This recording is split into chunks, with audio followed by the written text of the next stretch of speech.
현현이란 말을 혹시 들어보셨나요? 현현? 잘, 잘 모르겠죠? 잘 쓰지 않는 단어긴 한데, 보통 동사로 뭐뭐가 누구누구가 현현하다, 뭐 이런 표현을 쓰기도 합니다. 이게 무슨 뜻이냐면, 누군가 나타났다는 의미로 사용해요. 나타났다. 현현이란 말은 이제 명백하게 나타나거나 나타내다라고 하는 뜻을 가진 말인데, 영어로는 이제 에피파이라고 합니다. 에피파이.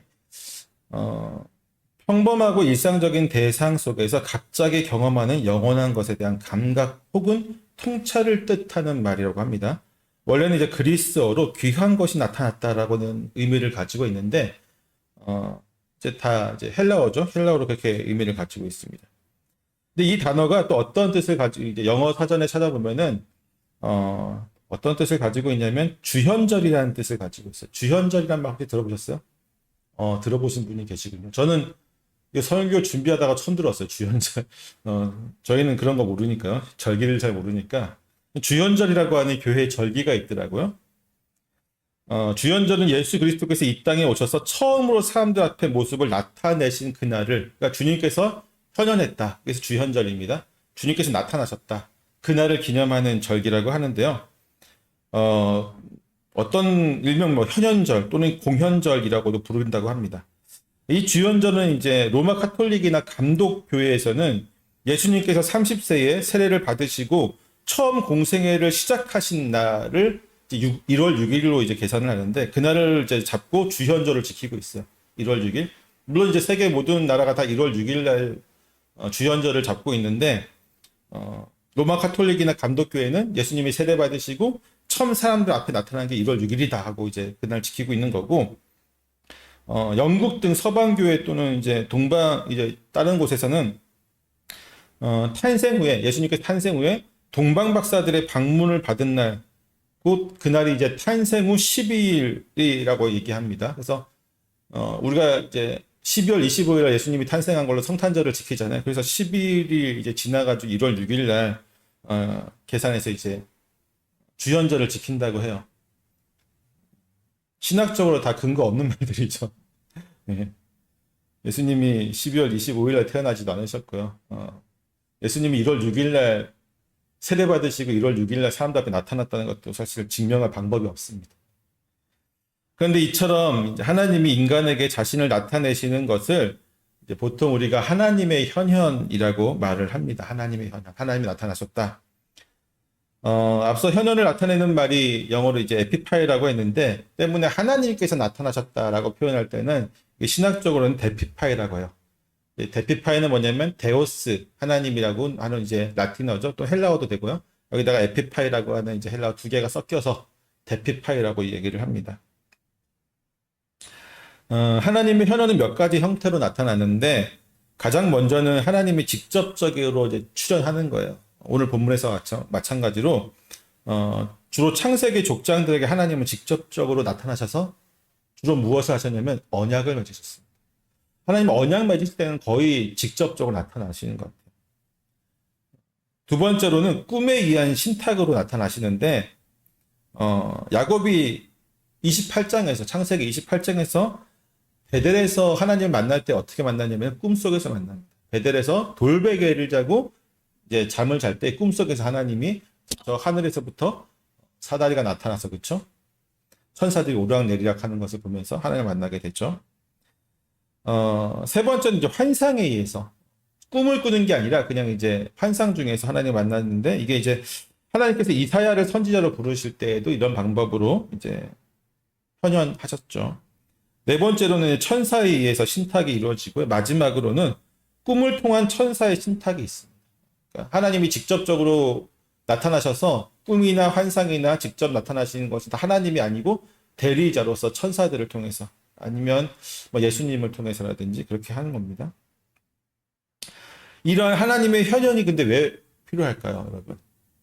더 정확히는 하나님은 왜 자신을 인간에게 나타내 보이시는 걸까요? 창조주시잖아요. 그렇죠? 창조주 하나님께서 이 온 우주 만물을 다 창조하신 그 하나님께서 굳이 인간에게 나타나시는 수고스러움을 행하는 이유가 무엇일까요?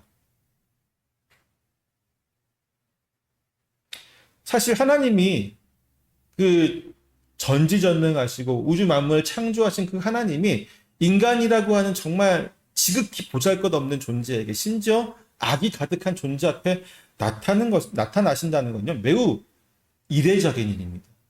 초월적인 일이고, 사실 극악한 희박으로, 이제 희박한 어떤 확률로 하나님이 굳이 그럴 필요가 없으신데 나타나신다는 것이죠. 우리가 성경에서 사실 하나님이 인간에게 나타나시는 것을 자주 접하다 보니까 하나님이 인간에게 나타나시는 것이 별로 특별하게 생각되지 않을 대부분의 그리스도인들이 그렇게 생각하는 경우가 있습니다. 하나님이 인간에게 나타나시는 게 별로 그렇게 특별하지 않게 생각하시는 분들이 상당히 많더라고요. 제가 얘기해서 나눠서 성도분들과 이렇게 여러 가지 이야기를 나눠보면 뭐 기도하다가 하나님 만나기도 하고, 뭐 하나님 만나는 게 되게 쉽다고 생각하시는 분들이 많아요.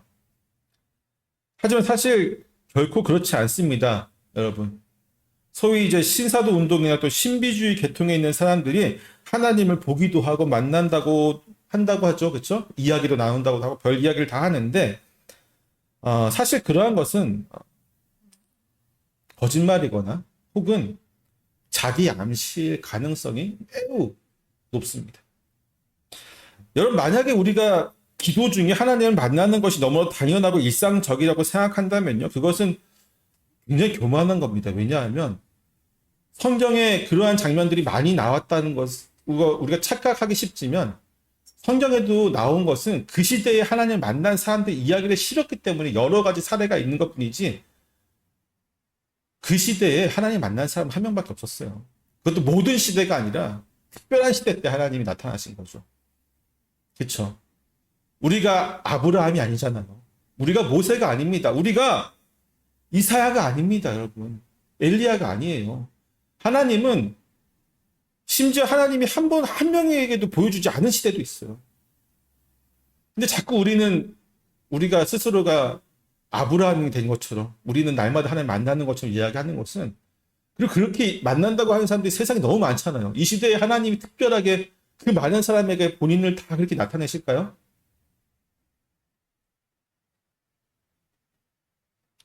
성경에 나타난 수천 년의 역사 속에서도 오직 선택된 사람들만이 하나님 앞에 하나님을 만날 수 있었어요. 하나님의 현현을 볼 수가 있었습니다.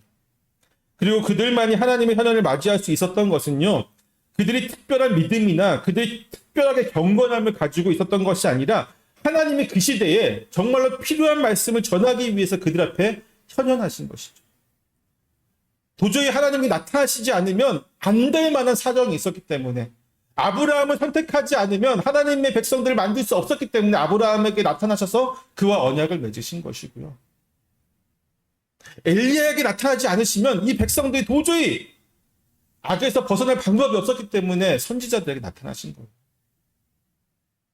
그리고 이 땅에 예수님께서 인간의 모습을 현현하지 않으시면 도저히 우리를 구원할 방법이 없었기 때문에 2000년 전에 그분이 현현하신 겁니다.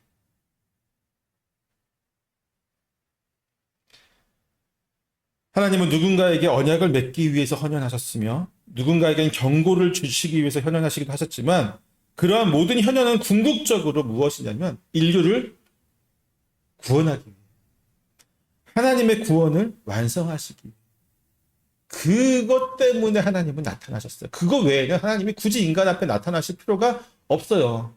그분이 우리랑 무슨 잡담을 하시겠습니까? 일상적인 대화를 하시겠습니까? 그분이 굳이 나타나셔가지고 그런 특별한 역사를 하셔가지고 우리 앞에 우리의 인생에 개입해서 마치 무당들이 귀신들의 어떤 영향을 통해서 미래를 예견하는 것처럼 얘기하는 것처럼 하나님이 우리 개인의 어떤 인생을 위해서 나타나셔가지고 예언해 주시겠어요? 하나님이 뭐 때문에 우리 개인을 위해서, 아니면 어느 한 교회를 위해서, 어느 한 인물을 위해서, 어떤 한 사건을 위해서 굳이 나타나셔가지고 그것을 예언하시겠습니까? 아니에요.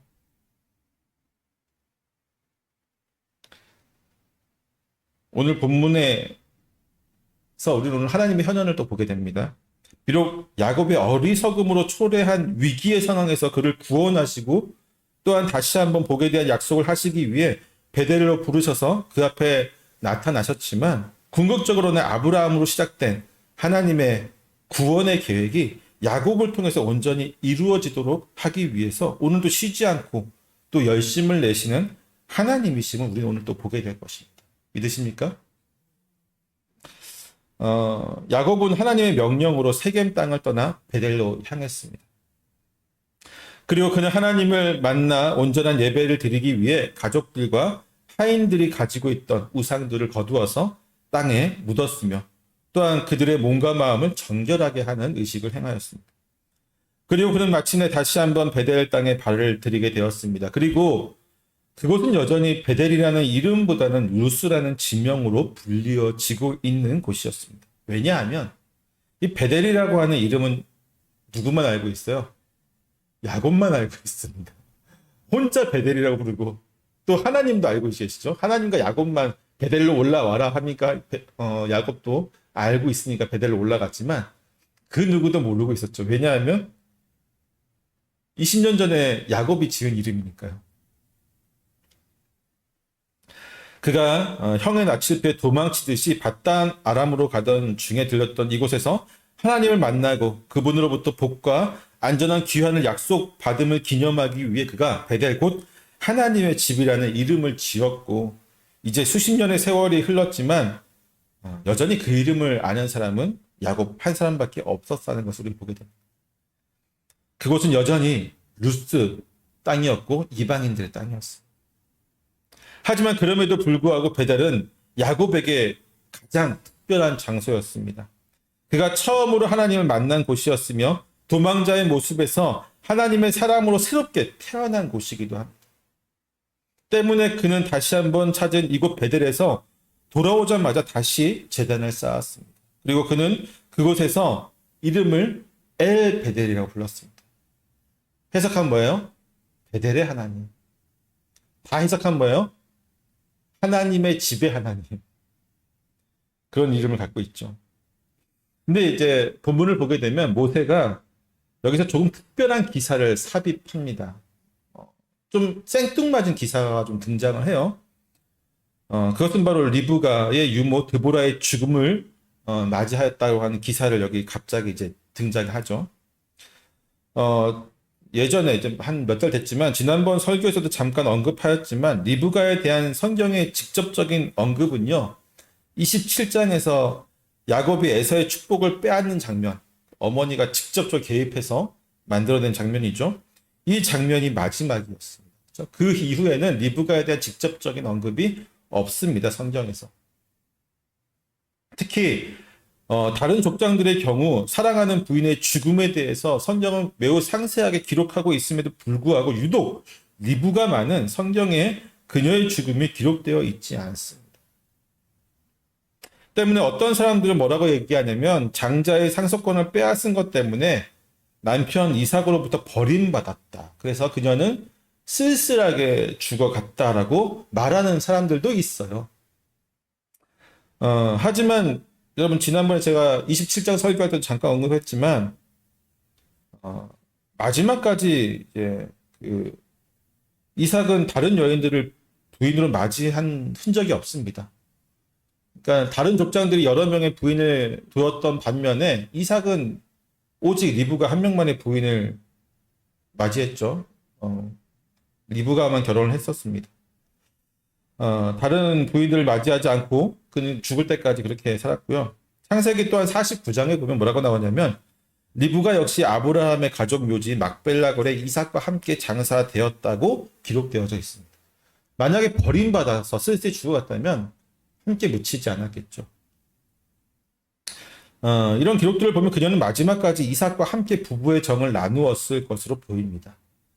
그렇게 사랑하는 부인인데 자기를 한번 속였다고 해서 버리진 않았겠죠. 하지만 그녀는 아마도 일찍 죽었을 것으로 여겨져요. 왜냐하면 너무나도 사랑하는 두 아들과 육체와 마음이 멀어졌기 때문이죠. 사랑하는 둘째 아들은 먼 타향에 가서 못 보게 되었고 또 사랑하는 첫째 아들은 이제 어머니를 원망하는 처지에 있었습니다. 그 마음이 얼마나 괴로웠겠습니까? 그로 인해서 큰 슬픔 속에서 일찍 세상을 떠났을 것으로 생각이 되어집니다. 때문에 유독 어머니 리브가를 따랐던 야곱은요. 그녀의 향수를 느낄 수 있었던 그녀의 유모 드보라가 고령의 나이로 죽게 되었을 때 아주 큰 슬픔에 빠지게 되었던 것을 보게 됩니다. 여기 보게 되면 드보라가 죽었을 때 그곳 이제 상수리 나무 밑에 장사하고 그 나무 이름을 알론 바굿이라고 하는데 이게 무슨 뜻이냐면은 통곡의 상수리 나무는 통곡의 상수리. 무슨 얘기냐면 지금 유모가 자기의 유모도 아니에요. 어머니의 유모예요. 그러니까 자기한테는 진짜 큰 할머니 뻘 되시는 분이죠. 근데 아주 큰 통곡이라는 말을 쓸 정도니까 얼마나 큰 슬픔에 빠졌는지를 우리가 볼 수가 있습니다. 드보라가 근데 이제 언제 야곱의 집에서 함께 생활하게 된 것인지 알 수 없지만 분명히 이제 밧다람으로 떠났을 때 야곱은 혼자였어요. 그렇죠? 그건 확실하죠. 도망치듯이 형의 낯을 피해서 또 아버지의 명령을 따라서 같은 민족의 외삼촌 댁에서 신부를 구하기 위해서 정말 도망치듯이 혼자 떠났던 것을 우리가 보게 됐는데 거기서 혼자 떠나가지고 20년 넘게 거기 살았잖아요. 그렇죠? 그리고 돌아와서도 이제 수년이 이제 흘렀는데 모르겠어요. 성경에 나와 있지 않습니다. 언제 이 드보라가 야곱의 집에 합류해서 같이 살았는지 모릅니다. 여러 가지 추측은 있어요. 학자들이 추측하는 건 있는데 굳이 그건 다 얘기할 필요는 없을 것 같고요. 그렇지만 그녀는 야곱의 옆에서 리브가를 대신해서 어머니의 마음으로 야곱을 살폈을 것으로 예상이 되어지죠. 어머니의 마지막을 지킬 수 없었던 야곱에게 그녀는 어머니와 같은 존재였던 것입니다. 그는 아마도 드보라에게서 어머니의 살아생전의 모습들을 묻거나 혹은 들으면서 함께하지 못한 추억을 기억 속에 담았을 것입니다. 계속 물어봤겠죠. 어머니가 어땠어요? 제가 떠난 이후에 우리 어머니가 얼마나 슬퍼했습니까? 저를 위해서 어떻게 하셨어요? 어머니의 모습이 어떻습니까? 계속 물어볼 수 있겠죠. 드보라가 그것들을 이야기해 줬을 것입니다. 때문에 야곱의 그녀의 죽음 앞에서 통곡하였던 것은요. 분명 사랑하는 어머니의 향수를 그녀에 대한 추억을 더는 듣거나 느낄 수가 없게 되었기 때문일 것입니다. 근데 중요한 것은요. 사실 드보라의 죽음이 아니에요. 왜 굳이 사실 중요한 존재예요? 아니에요? 드보라라는 존재가 아니죠.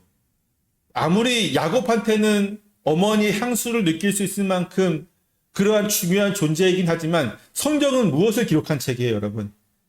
하나님의 구속사, 우리를 구원하기 위해서 구속사를 적어놓은 게 성경인데 그러면 우리의 구원에 필요한 인물들만 적어도 충분할 텐데 굳이 드보라라고 하는 인물을 적었어요. 심지어 누구의 죽음도 적지 않았습니까? 리브가의 죽음도 적지 않았음에도 불구하고 우리 여기에 대한 의문을 좀 가질 필요가 있겠죠. 사실 그녀의 이름은 오늘 처음이자 마지막입니다. 그렇죠?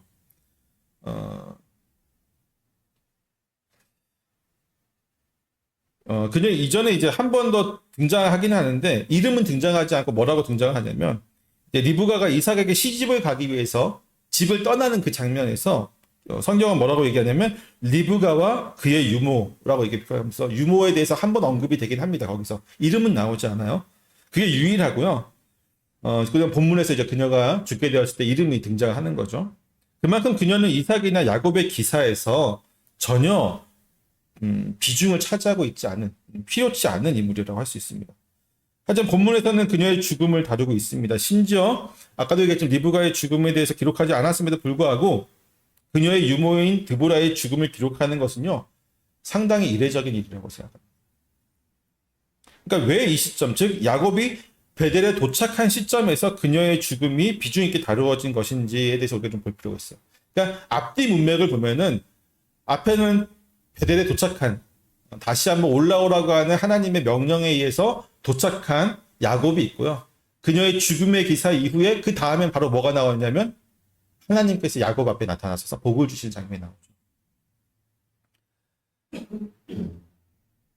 이건 다른 말로 하면 어떤 말이냐 되냐면요. 그녀의 죽음에 대한 이 기록이 하나님의 구속사와 관련이 있다라고 하는 것이죠. 왜냐하면 그녀의 죽음에 대한 기록 이후에 아까도 얘기했듯이 하나님이 나타나시기 때문인데 리브가의 유모인 드보라의 죽음은요. 결국 이제 야곱이 형 에서와 아버지 이삭을 속이고 복을 또 가로챘던 사건과 연관되어집니다. 그 모든 사건의 결착이 되는 것입니다. 더 정확히 얘기하자면 무슨 얘기냐면요. 그 사건의 영향으로 그가 살아왔던 모든 삶과의 끊어진 이별을 뜻하는 것입니다.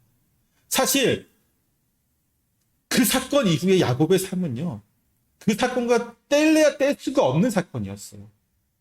야곱의 그 모든 인생, 수십 년간의 인생은요. 아버지를 속이고 형을 속여서 그 복을 가로챘던 그 사건과 끊을 수 없는 그 사건의 연장선이었는데 드보라의 죽음은 바로 그 사건의 마지막이 됩니다. 이제는 그 사건과 단절되어서 새로운 삶을 살아가는 것을 의미하는 것이죠.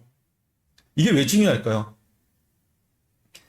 나중에 또 설명하겠지만 하나님께서 그에게 이스라엘이라고 하는 이름을 주신 것과도 연관이 되었습니다.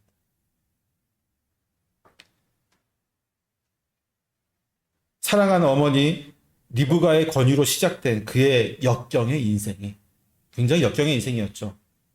아마 그렇지 않았으면 아버지 이삭의 집에서 야곱은 정말 편안한 삶을 살았을 것입니다. 그리고 하나님이 그에게 예언하신 대로 아마 어떻게 보면은 좀 더 편안한 가운데 유업을 이어받을 수 있었겠죠. 하지만 어머니와 그의 잘못된 선택으로 그는 굉장히 고초를 겪는 인생을 스스로 자초한 인생을 살았던 것이죠. 역경의 인생이었는데 그의 자신의 이름처럼 그의 인생은 누군가의 발꿈치를 잡고 누군가를 속이고 밀어젖히며 살아왔던 그의 삶과 애통해하는 눈물과 함께 이별하는 것입니다. 그 모든 삶, 누군가의 발꿈치를 잡고 밀어젖히고 속이는 그의 삶을 이제 드보라를 보내면서 그 앞에 애통해하는 그 눈물과 함께 떠나보내는 것이죠. 이스라엘이라는 새로운 이름에 걸맞게 과거의 모든 것을 이제 베델에 묻어버리고 새롭게 시작하게 된 것입니다. 사랑하는 성도 여러분, 야곱에게 드보라의 죽음은 어머니를 잃은 것만큼이나 큰 아픔이며 슬픔이었습니다. 그렇지만 그는 그 일을 통해 과거의 모든 것을 청산하고 새롭게 하나님께 그분께 나아갈 수 있게 되었습니다. 우리가 하나님 앞에서 서는 건 역시 마찬가지입니다. 하나님의 말씀으로 살아가기 위해서는 과거의 잔재들을 모두 버려야만 합니다. 특히나 우리의 육적인 삶의 모든 방식을 떨쳐내야 합니다. 무엇보다도 우리의 삶에 궁극적인 영향을 미치는 그것을 버려야만 합니다. 특히나 우리의 육적인 삶의 모든 방식을 떨쳐내야 되는데 바울이 고린도 교회에 경고했던 것처럼 육에 속한 사람은 하나님의 일을 할 수 없기 때문입니다. 야곱의 인생이 평탄하지 못하였을까요? 그는 하나님 말씀대로 온전히 하나님만을 의지하지 않았습니다. 자신의 지혜와 능력을 통해서 살려고 노력하였습니다. 형의 미움을 자신의 능력으로 피할 수 있다라고 생각했고 그 못된 라반의 계략 속에서도 자신의 능력으로 헤쳐나갈 수 있다고 생각했죠. 하지만 그 모든 것은 결국 그 스스로가 더 힘든 삶을 선택하는 결과였습니다. 우리 역시도 마찬가지예요. 우리는 하나님 앞에서 그분만을 의지할 때 참된 평안을 누릴 수가 있습니다.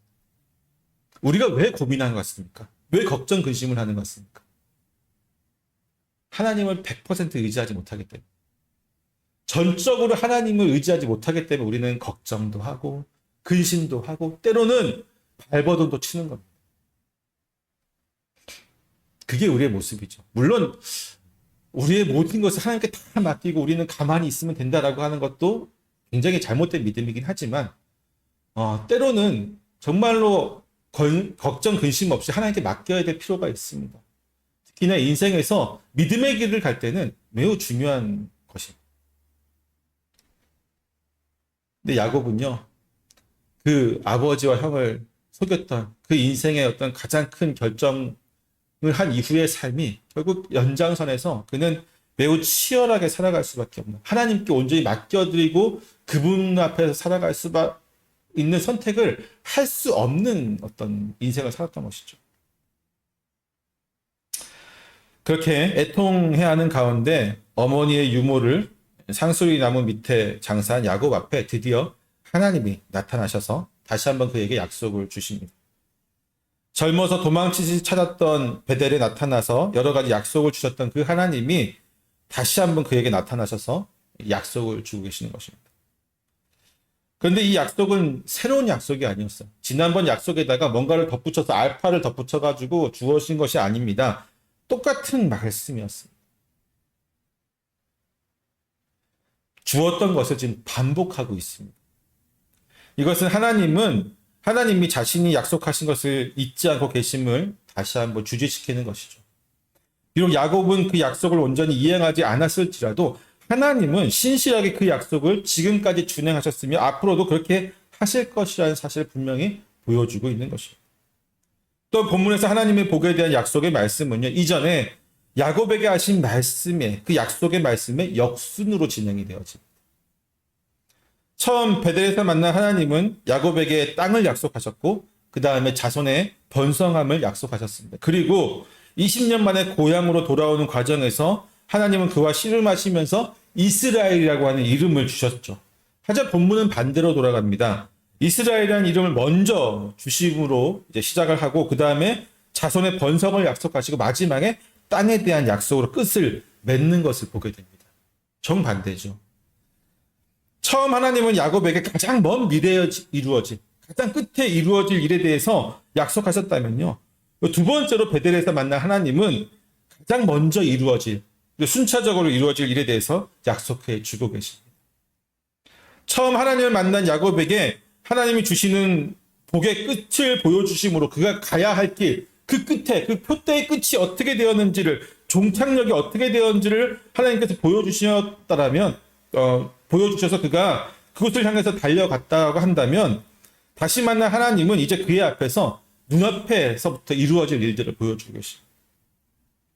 왜냐하면 하나님의 약속은 그가 야곱이 아닌 이스라엘로 살아갈 때 이루어지는 복의 약속이기 때문에 야곱으로서 사람들과 씨름하면서 살아가는 인생이 아니라 이스라엘로서 하나님 앞에 승리하는 자로서 나아갈 삶에서 주어지는 복이기 때문이에요. 자손도 마찬가지고요. 그 나라도 마찬가지입니다.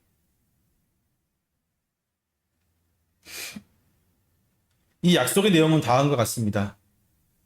첫 번째는 하나님은 다시 그의 이름을 야곱이 아닌 이스라엘이라고 불릴 것이라고 말씀해 주시죠.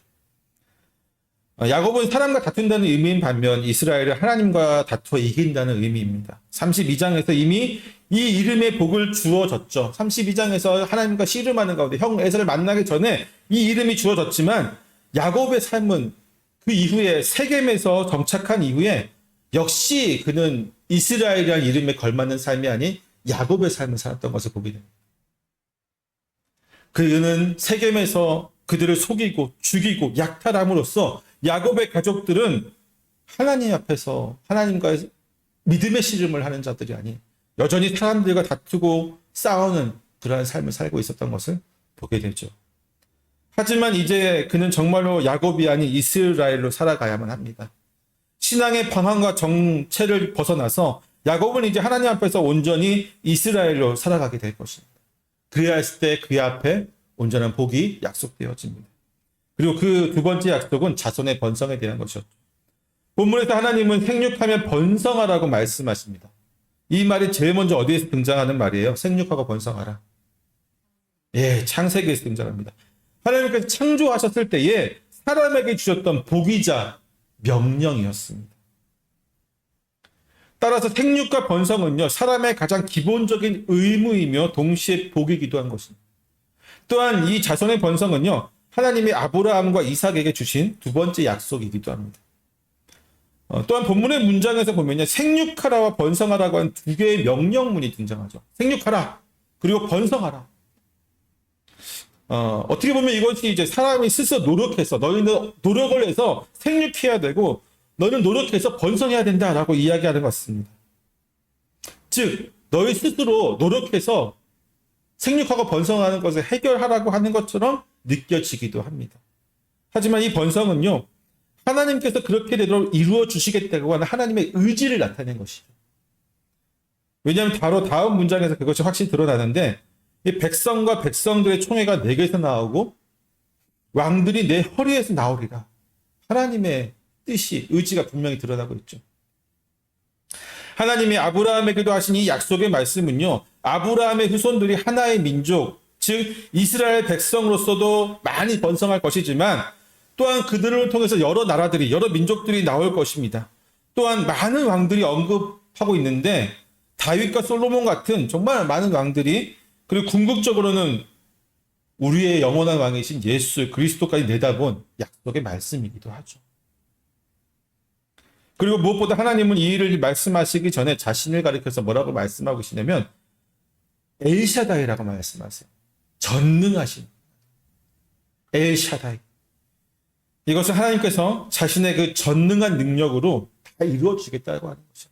생육하고 번성하라. 그리고 너에게서 많은 나라들이 나오고 민족들이 나오고 번성할 것이고 그 다음에 왕들이 나올 것인데 전능한 하나님 엘샤다이, 그 하나님께서 다 이루어주겠다라고 하는 하나님의 약속의 말씀입니다. 우리는 기도할 때요, 이 전능하신 하나님을 믿어야 됩니다. 우리는 무엇을 해야지만 하나님께서 받는 것이 아니에요. 항상 기도할 때 많은 신자들이 잘못하는 것 중에 하나가 자꾸 하나님하고 거래를 하려고 하는 경향이 있어요. 하나님, 우리가 무엇을 할 테니까 하나님 우리에게 무엇을 주십시오. 그렇지 않아요. 자녀들이 부모에게 무언가를 요구할 때에 대가를 지불하고 그러지 않지 않습니까? 필요한 것을 요구하잖아요. 어린 자녀들이.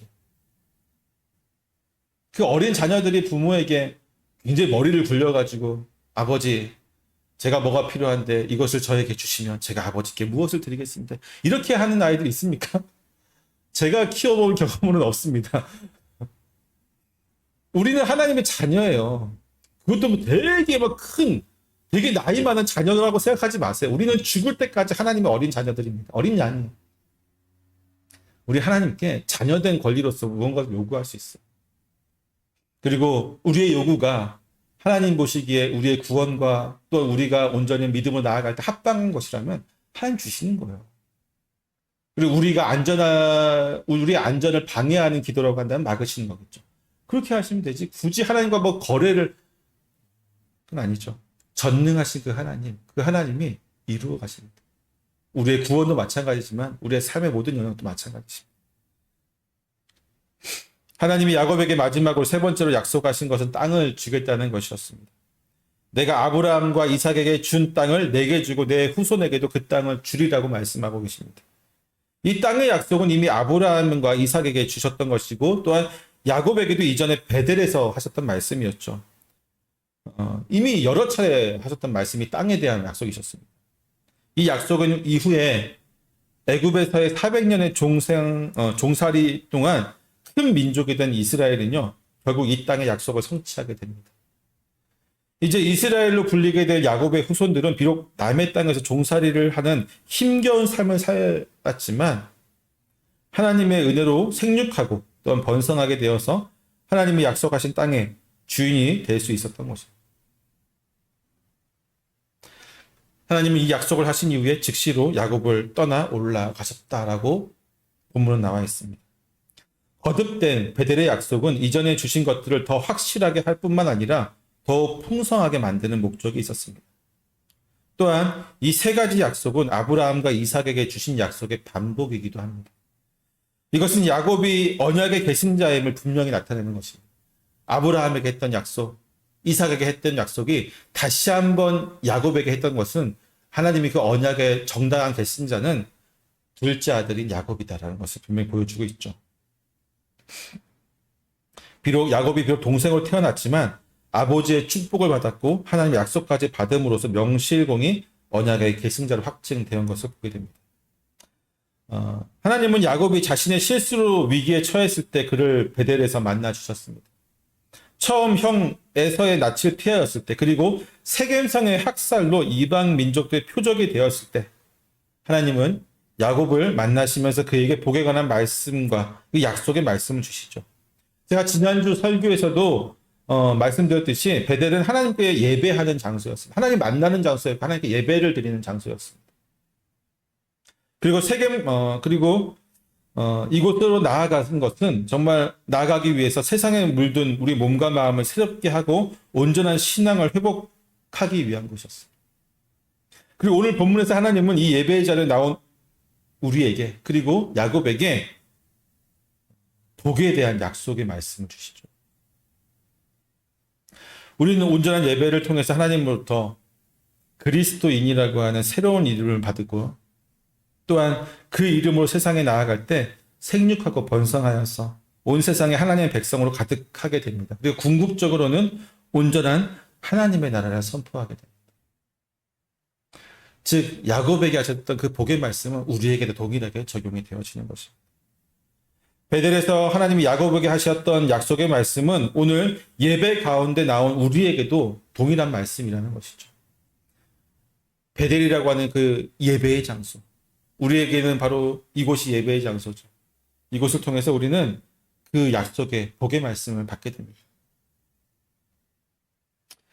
야곱은 이제 올라가셨던 그를 떠나 올라가신 하나님을 기념하기 위해서 그분을 만났던 그것을 기념하기 위해 두 가지 일을 행합니다. 첫 번째는 하나님이 계셨던 곳에 돌 기둥을 세우는 것이고요. 두 번째는 그곳의 이름을 베델이라 부르는 것이었습니다. 야곱은 돌 기둥을 세우고 이제 그 위에 전제물과 기름을 붓습니다. 이 전제물은 이제 히브리어로 네셰크라고 하는데요. 이게 뭐냐면 제물을 붓고 그 위에 포도주를 붓는 행위를 전제물이라고 합니다. 이것은 이제 그 제물을 거룩하게 하기 위해서예요. 기름을 붓는 건 역시 거룩하게 만드는 어떤 종교적 행위이죠. 그러니까 돌기둥을 세우고 전제물, 즉 포도주와 기름을 부었다는 것은 이 돌기둥을 거룩한, 그러니까 하나님이 임재했던 거룩한 장소다라는 것을 선포하는 것이죠. 또한 베델이라고 하는 이 지명 역시 마찬가지죠. 하나님의 집이라는 뜻인데 이 이름은 이제 이전에도 그가 불렀지만 다시 한번 그 이름을 확증하듯이 부르고 있습니다. 무슨 얘기냐면요. 이곳은 하나님이 계시는 곳이고 하나님의 임재가 있었던 곳이고 또 하나님의 거룩함이 나타나신 곳입니다. 그곳에서 야곱은 하나님을 만났고 하나님의 만남을 통해서 하나님의 복된 말씀을 들었습니다. 그곳은 하나님 앞에 나오는 우리의 예배의 장소와 마찬가지입니다.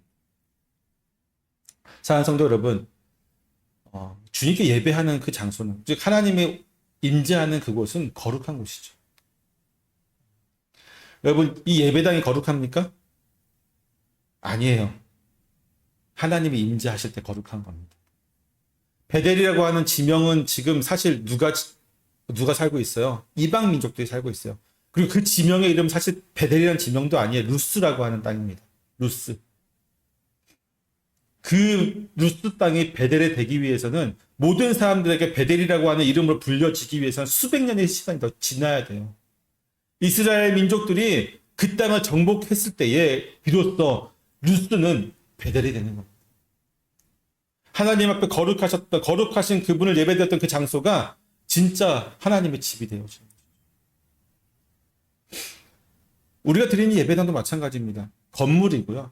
그냥 예배당입니다. 예배를 드리는 장소일 뿐입니다. 그러나 우리가 이곳에서 예배를 드릴 때 하나님이 임재하시고 하나님이 우리 마음 가운데 또 이 예배 장소에서 우리 모두를 어루만지시고 말씀으로 우리에게 선포하실 때에 그때 이곳은 거룩한 하나님의 예배 장소가 되는 것이죠. 그때 우리는 전제물이 돼요. 야곱이 돌기둥 위에 부렸던 그 돌기둥을 거룩하게 선포하기 위해서 뿌렸던 그 전제물과 기름이 돼야 됩니다. 하나님이 이 자리에 이 땅에 선포하실 때에 이 자리에서 하나님께서 우리와 함께 임재하셔서 예배 드릴 때에 우리 스스로가 거룩한 하나님의 전제물이 되어서 부어져야 됩니다. 그리야 했을 때 이곳은 정말로 하나님의 역사하시는 거룩한 장소가 되는 것입니다.